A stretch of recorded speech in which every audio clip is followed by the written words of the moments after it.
Hey everyone, this is teacher Natalie here and welcome to my channel. In today's video, I'm gonna share with you guys some tips to help you speak English confidently and fluently without getting stuck. So let's get started.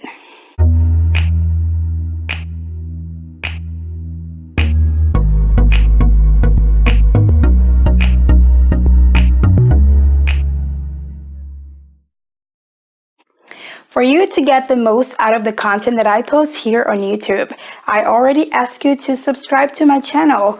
So don't forget to click the bell icon too, so you can turn on notifications. I know what it feels like when you are speaking English and you just get stuck. It seems like all the words just run away and you go blank. If that happens to you, know that this is part of your learning process. And I have good news. This won't happen to you forever. Here are some tips to help you not to get stuck when you're speaking English. Do not be afraid of making mistakes. Focus on progress, not perfection. When you're afraid of making mistakes, sometimes you feel anxious and even stressed out. Research has shown that when you're anxious, you have less control of your working memory. In other words, the part of your brain that's associated with linguistic processing. When you're anxious, you also struggle to maintain focus. Cognitive science has shown us that stress causes you to have a reduced access to your working memory. So that means that it is harder for your brain to make the necessary connections for you to be able to speak and convey what you're trying to say to others. So do not worry about making mistakes. Rather, use your mistakes as a pathway for learning. Who is perfect? Nobody's perfect. Nobody speaks perfectly. What is perfect English? Luckily, there are a few things you can do to feel more confident when you're speaking English, because that's what happens. Sometimes we lack confidence, and that makes us anxious, and that makes us stressed. It's kind of like a cycle. You can prepare yourself to speak. Just like you prepare yourself for writing, for listening, you can prepare yourself for speaking. For example, when you cancel your online lesson with your online English tutor, you don't just send a message like right away. Usually we stop and think, okay, what am I gonna say? Yeah, like I was sick, I had no voice, but I did my homework, so you planned what you were gonna say to the teacher. So you can actually do that whenever you're speaking. If you're gonna order coffee at Starbucks, for example, before you go there to the counter, you can think before, okay, so what do I say when I wanna order something? Can I have, that's one possibility. So then knowing what they have there, knowing the menu, taking a look at the menu, you can prepare yourself. So can I have a venti iced coffee, please? So you think about that. Can I have a venti iced coffee, please? And then you go there and you say it. You already have your sentence. Another way to prepare yourself to speak is using speaking routines. So speaking routines are steps that you can follow when you're going to answer a question, for example, or when you're part of a conversation. It's a way of structuring your thinking, before you speak. Did you know that thinking shapes speaking? Exactly. So how does that work? I'm going to share with you guys one technique that I found while I was reading this very interesting article on speaking routines. So I'm going to link this article here. And it's basically this. Say what, say why, say other things to try. What is that? Let's suppose that someone asks you this question. What do you usually do in your free time? What do you usually do in your free time? So then, let's use this model to think of an answer. Say what? What do you usually do in your free time? What do you do? I exercise. Why? because I love being active. Say other things to try. So here you can add something extra to your answer. You can say, at the moment, I'm training for a half marathon and I'm so excited for that. Okay, so here we already have what you're gonna say. Okay, so now we already have our answer. I'm gonna ask you the question again and let's just see how it's gonna turn out. Okay, so what do you usually do in your free time? I usually exercise because I love being active, and actually I'm training to run a half marathon, which is so exciting for me. Did you see? You have an answer. Of course, you're not going to be, writing down everything all the time and just, okay, I have to structure everything I say. No, this is just a way to get your brain used to, structuring your thoughts. It's just a way to help you organize what you want to say.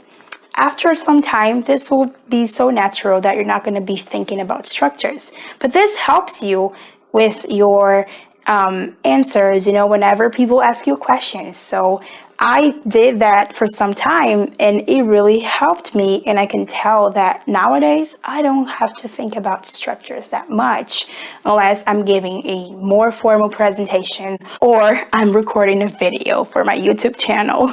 You can also create your own models, your own structure. This is just one example because usually in conversations, that's what happens. People ask you, what do you do in your free time? What do you like to read? And you're not only expected to say, what do you like to read? Oh, Shakespeare. That's it. Usually we elaborate on our answers. We give reasons why we like a certain thing. So follow this advice. It's really going to help you. Don't forget, speaking routines. So speaking routines are very helpful, but if you don't activate your vocabulary, that's not going to be helpful at all. You need vocabulary. You need to know your words. You need to know what you're going to say. You need to know the appropriate vocabulary related to specific situations. I've once heard that sometimes we jump into the water without knowing how to swim. So sometimes we want to speak, we want to, communicate, and we're just so excited about it, but we don't have enough vocabulary, we don't have enough exposure. So we need to learn new words and you have to review these words. It's a constant process. You really have to strengthen the connections your brain makes when you're learning something. So a very cool way to boost your vocabulary is to learn collocations. In other words, instead of learning words in isolation, learn chunks of words. Learn things like ready-made structures that native speakers use. You don't have to reinvent the wheel. You don't have to build everything in your mind from scratch. There are so many ready-made structures that are available to you, so learn these. For example, if I were to, build everything from scratch, so I'm like, okay, I want to ask someone's age. So in my native language, this is how we ask. Quantos anos você tem? So then, okay, I'm going to build everything. Every single word. How many years do you have? How many years do you have? Wrong.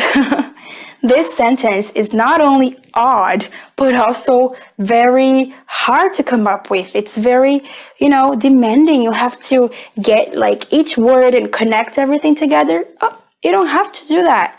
Just learn how old. That's a chunk of language. It's a collocation. How old are you? How long is the movie? So it's so much easier when you associate things, when you don't learn things in isolation and you learn chunks of words rather than just isolated words. And for you to be able to remember these new words, these new structures that you're learning, you have to practice speaking on a daily basis. So it doesn't really matter, oh, I don't have a lot of time. You can practice speaking, taking a shower, washing the dishes, getting your makeup done or whatever. It's just so much simpler than we think. Find a speaking partner too. There are so many apps that connect students from different backgrounds, different countries. And if you still don't have a speaking partner, if you're having a hard time finding someone that you really like, well, you can be your own speaking partner too. Or you can talk to yourself. That's what I do all the time. Or you can talk to, your phone too. That's what I do all the time too. So for you to be able to feel confident, you also, no secret, you have to be exposed to the language. You have to make English part of your life, not just, a specific time, a really short time of your week. It has to be something constant. One thing that I almost forgot to mention is that you can also record yourself speaking. So you can record yourself and then you can listen to what you said and you can write it down. You can, build your own feedback. You can also send your recording to people you trust. You can hear their feedback too, and I guarantee that doing this, you will feel way more confident. So just to wrap up here, 1, do not be afraid of making mistakes. Prepare yourself to speak. Use speaking routines. Activate your vocabulary. Learn collocations. Practice speaking on a daily basis. Be exposed to the language you're learning. Make English part of your life. And last but not least, record yourself speaking. So that's all I have for today, guys. So let me know in the comments below, what are you going to do after watching this video? What are you going to do to improve your speaking skills? What are you going to do to feel more confident? Tell me, share with me in the comments below. If you like this video, don't forget to give it a thumbs up and subscribe to my channel. Share this video with friends, people you love, people you know are struggling to speak English. And follow me on Instagram too. And I'll see you next time. Bye.